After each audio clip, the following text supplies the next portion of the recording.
The entire global tobacco industry, centuries of ritual, thousands of years of shamanic practice and medical tradition and cultural ceremony, all of it may have begun because a tired hunter sat downwind of the wrong bush and had the best evening of his life.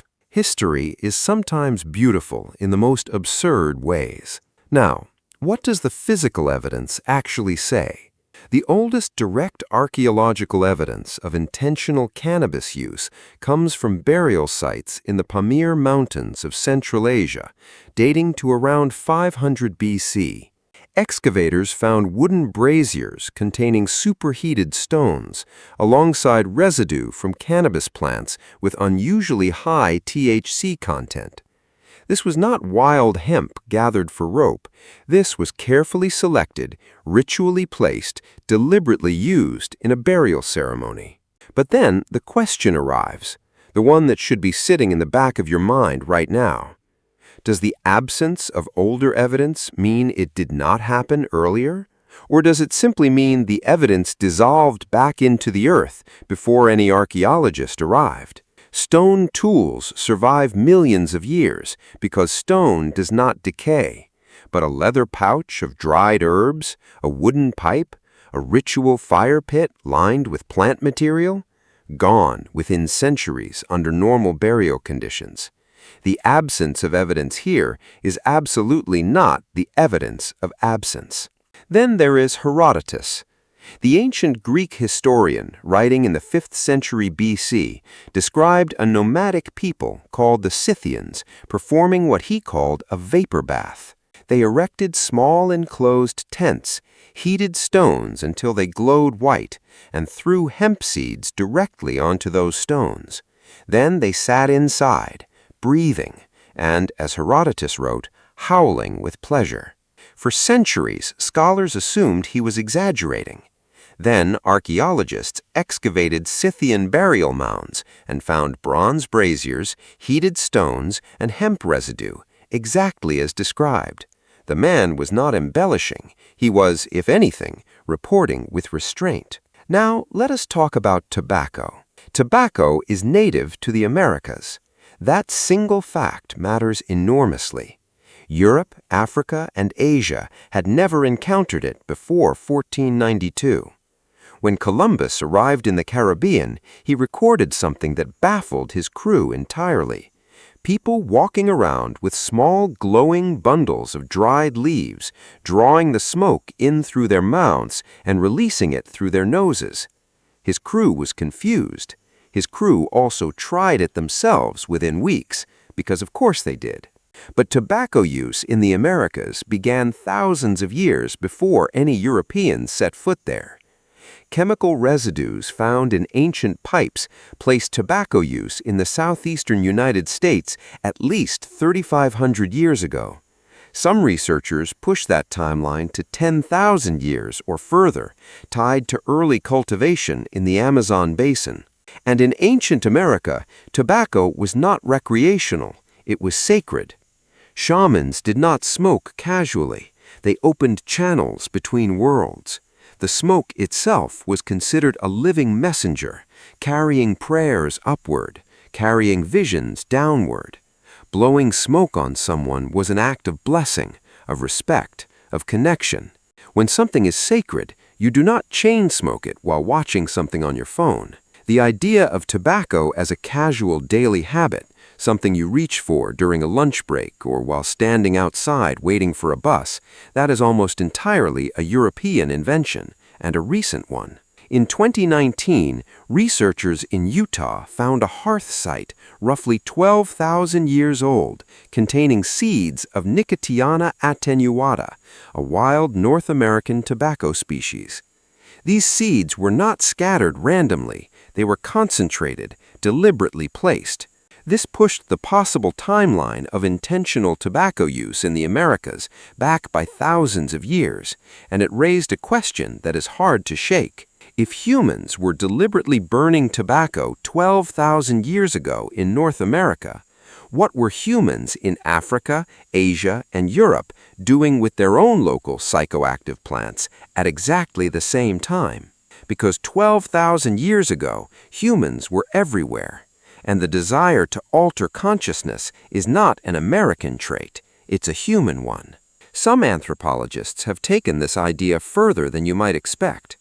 The intoxication hypothesis proposes that the pursuit of altered consciousness is not a cultural habit or a character flaw. It's a biological drive, as deep and as old as hunger or thirst or the need for connection. Elephants seek out fermented marula fruit.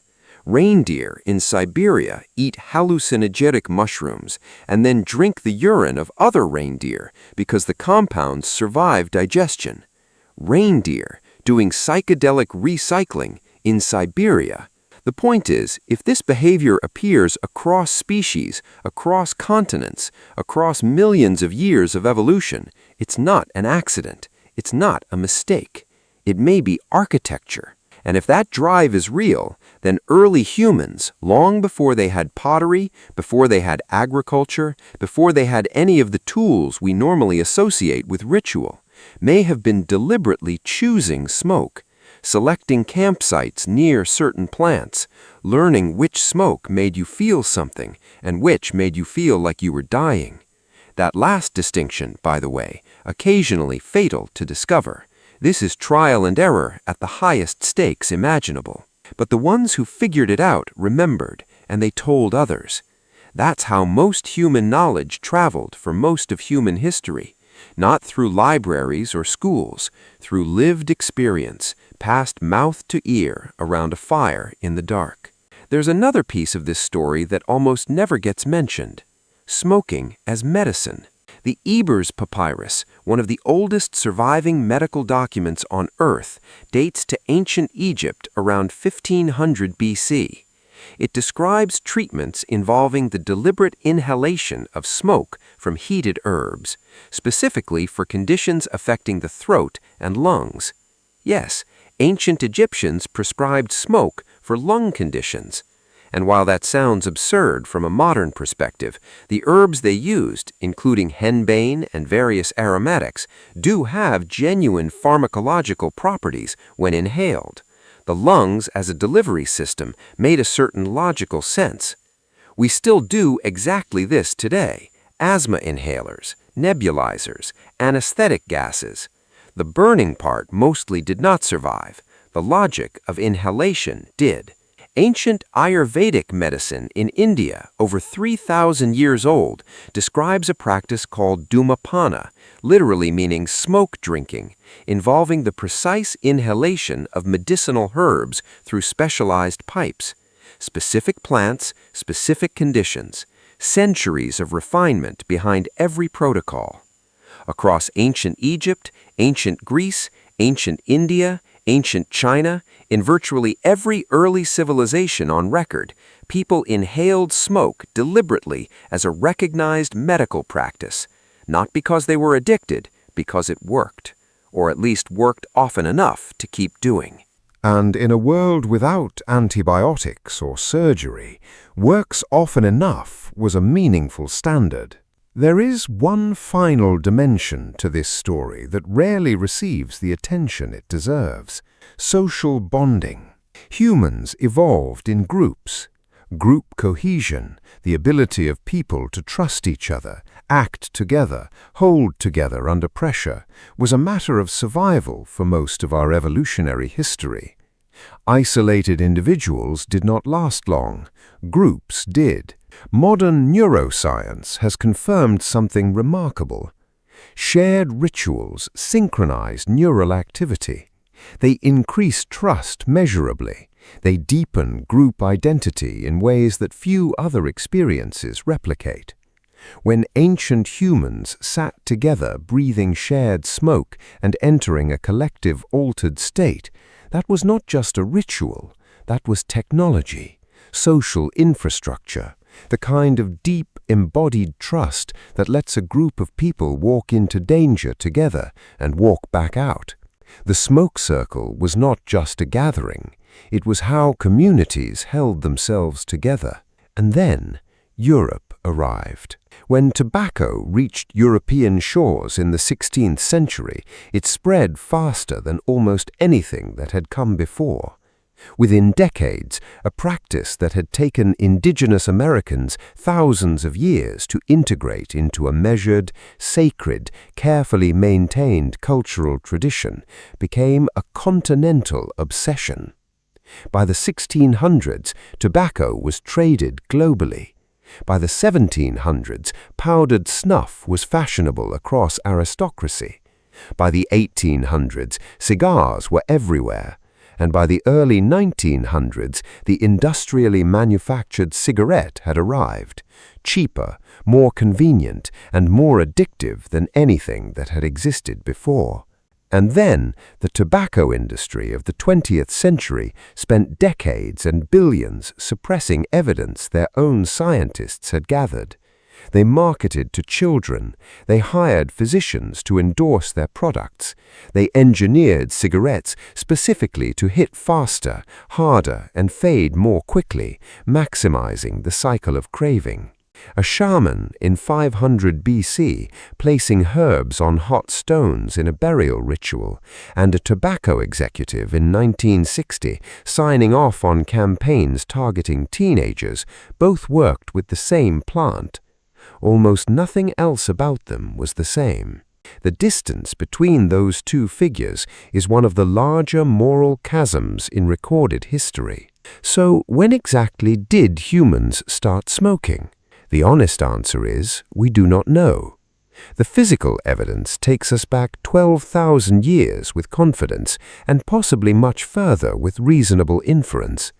The behavioral drive underneath smoking, the desire to alter consciousness, to share ritual experience, to use inhaled substances as medicine and as social glue, is almost certainly older than any artifact we have found. It may be as old as fire itself. What is absolutely clear is this. By the time the historical record begins, in every corner of the world where humans lived, they were already finding ways to put smoke into their bodies. The specific plants changed, the rituals changed, the purposes changed, but the behavior was already ancient by the time anyone thought to write it down. For all the things that divide modern humans from our earliest ancestors, the technology, the medicine, the genuinely baffling amount of content we consume every single day, there are these thin, unbroken threads of continuity running through 100,000 years of human experience. Fire, smoke, breath. The oldest humans sat around flames and breathed smoky air, just like you might smell at a bonfire tonight. At some point, one of them started paying attention to what that smoke was actually doing, and then they started choosing it.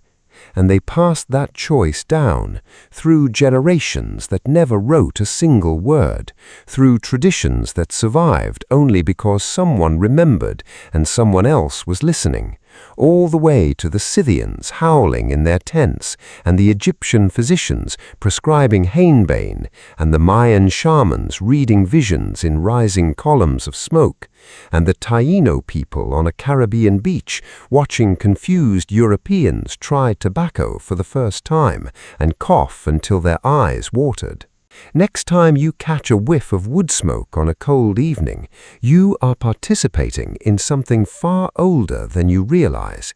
You are doing what humans have always done. You are breathing.